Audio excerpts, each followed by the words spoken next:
We're not aware of another glaring example like this, but if someone can come up with that, it'd be great. I just wish to point out this is quite historic. This is every local board, representative chair, acting chair level from the isthmus, so it's obviously important to these local boards. So there's a number of, to answer Shell's question... I didn't ask about it. Well, you jumped in on the end of mine to make it seem as if there wasn't a backed-up approach. There's not a consistent approach about programming budgets or resourcing for community centres. The same goes for library resourcing. There's a number of programs that have been built into legacy budgets that aren't consistent across the region. There are a number of other programs and things that have not necessarily been built in. I don't think the work has been fully done, and I think it should be. Thank you, Simon. Thank you. We'd like to have Mark and Jane back up. Can we squeeze in? I mean, we're all here. We can. Councillor Darby could just move across one seat for the time being.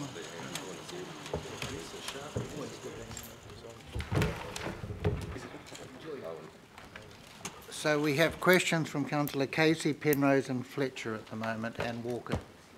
Yeah, Mark, I'm interested in how Mangere, Otahuhu and the full board managed to sort it.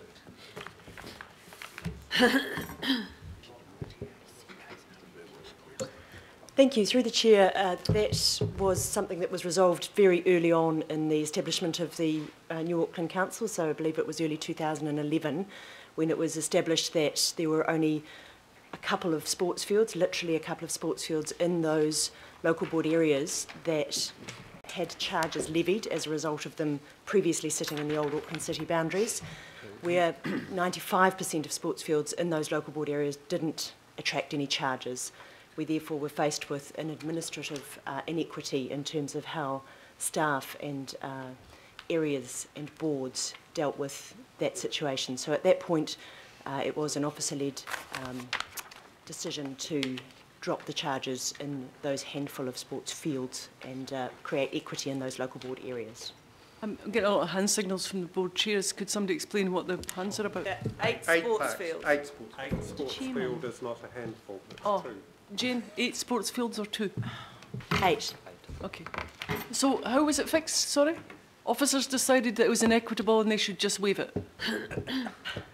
Through the Chair, more or less, there was an administrative need to be able to address sports fields in those local board areas in an equitable way, and because the 90% of the sports fields in those local board areas didn't attract any charges, and the amount of money attracted from those 8 sports fields distributed over 2 local boards was insignificant comparatively.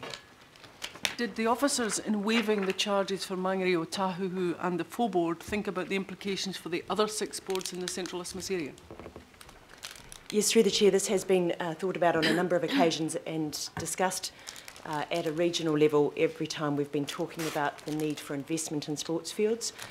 But at that stage it was very much early days, and it was about getting on with the job of being able to administer fees, and it was thought that we would deal with the more significant debate around sports field charges at a subsequent time. Didn't quite get it. What was the reason that you didn't address inequity at the time? As has been pointed out, I think very clearly today, the issue of how and where we levy sports field fees across the region is a reasonably complex debate, and it was thought that that bigger debate around how and where sports field fees are levied across the region would happen at a later time. When was the levy removed? Was it 2011? Through the Chair, I don't have the exact date, but I believe it's 2011. So this is now 2015, so I still don't get what you're saying, so it's 4 years on and we still haven't addressed it.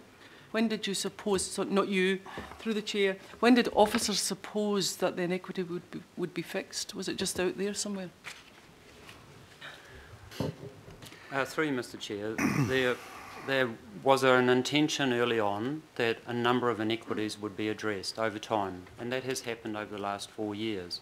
The issue of sports field charging has never actually made it up to that highest level of priority, so it's been just rolled over year by year, and the local board fees and charges schedules that ultimately apply and where the delegation sits have continued. So the issue has never actually made it onto the policy radar. Councillor Penrose. Yeah, thanks, Mr. Chair. Two quick things from me. And the board's made reference to the invoicing being a huge mistake, as we know. And this is nothing new to us. I mean, for those that sat around this table in the first term of the council, this was highlighted then. And so 5 years on, I'm surprised we're now debating it and talking about it after the LTP process. And you're now facing that 2-year catch-up on that billing. That's number one. The second one is that I go back to the first part of it, that we've discussed this in time gone by, from 2010 to 2015. Well, more so in that first part of the new council.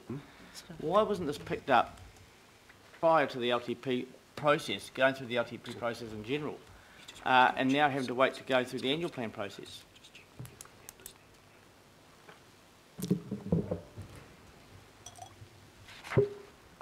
Through Mr. Chair, a couple of issues there. These charges were inherited by the central local board, so in the absence of policy, there's still this has rolled over. So the local boards, although they are saying that they did not make a conscious decision to approve or endorse sports field charges, they've been inherent in their local fees and charges schedules. Officers have applied those charges, and over the last year we have seen a diminishing level of sports field revenue. We acknowledge that some of that issue relates to the way that the charging has been done. In the last year there was a gap between the budget and the revenue that was actually collected. There was still $180,000 of revenue collected in the last year. This year's budget for revenue has been set on that basis, so it's actually come down over time. So, I think it's still happening. There's still work to invoice, but there have been some issues with that, so we acknowledge that. So Mr. Chair, just following on from that, I mean to say, yesterday we had a gathering of the board chairs and the governing body to see how we can better work together. Sadly, it wasn't at the beginning of the term, but that's another matter. But again, it's like we're on the backward foot, and it's something like this that comes to the table again, where it puts things in bad light, and to me, it should have been dealt with through the LTP process. Yeah. Councillor Fletcher. Thank you, Mr. Chairman. I want to ask my questions in my capacity as the Chair of Parks, as indeed Councillor Penrose is the Deputy Chair, and he is well aware of this. We've held those positions since 2013. My question to the officers, in light of the work that we have just undertaken to establish policy for this term of council, where we've worked with the local boards and undertaken comprehensive consultation with the sustainability of sports as we've travelled around the region. I want to know how this reconciles with that policy, because that policy was based on trying to get a regional-wide approach, and there were some assumptions that we gave to the public and to the local boards as we worked our way through that we were working towards a regional policy. So for me, this flies in the face of that and actually erodes some of the goodwill that was attempted by officers working very hard with us to establish as we move forward with a growing population.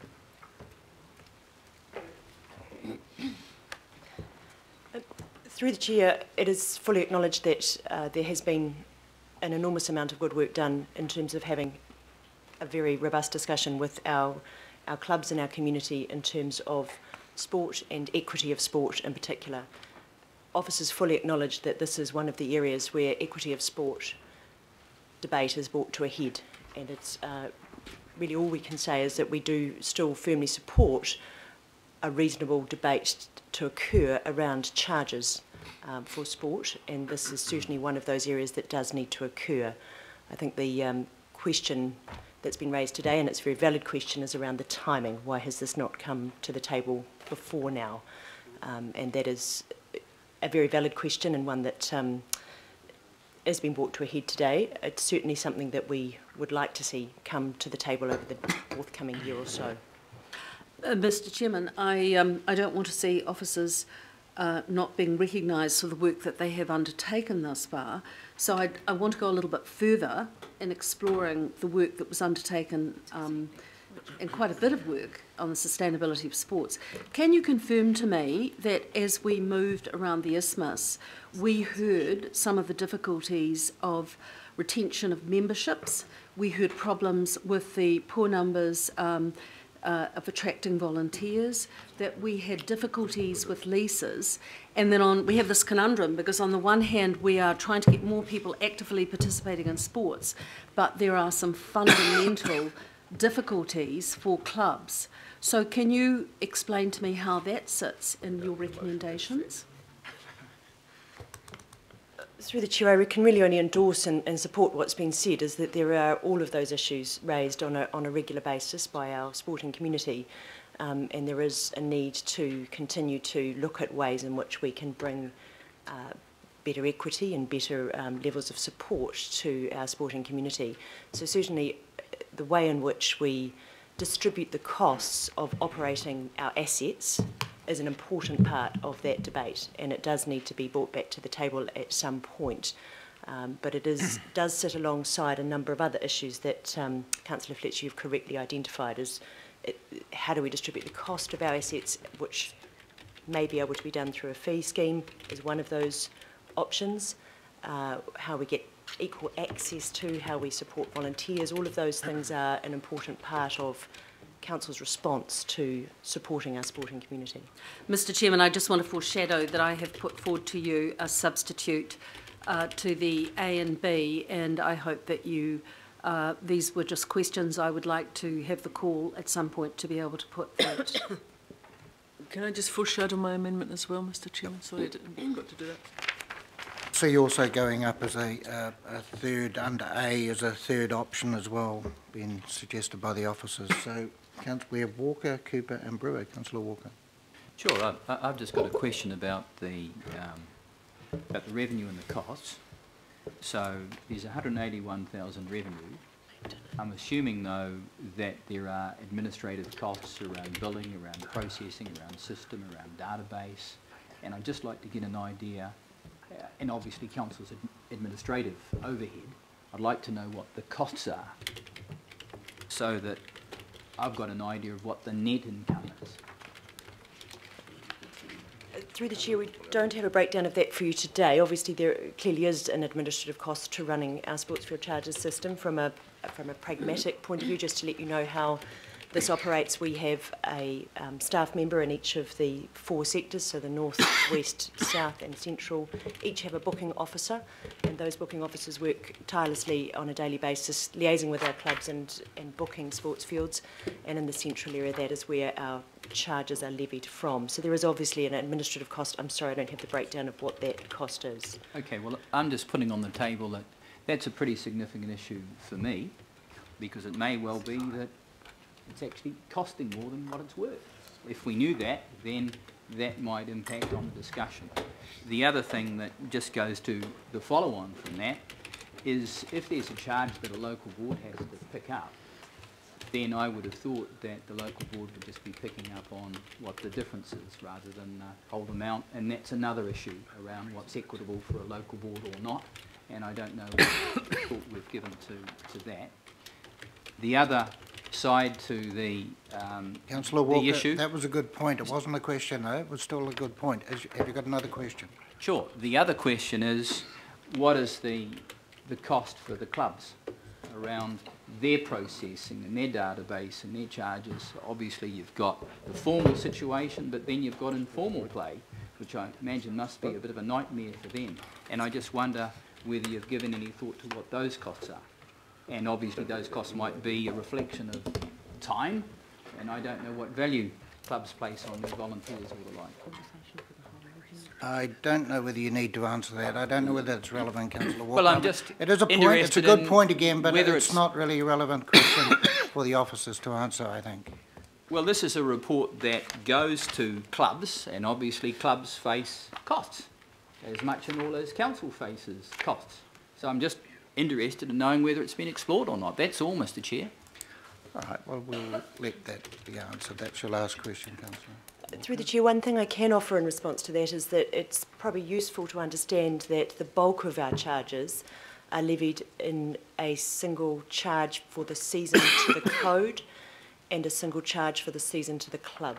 So there are casual bookings, but the vast majority of the revenue is charged and received by way of some larger invoices to cover the full cost of the season. So I'm sure there is administrative costs, but we do reduce the burden, I suppose, on the clubs by aggregating those costs up into a single invoice.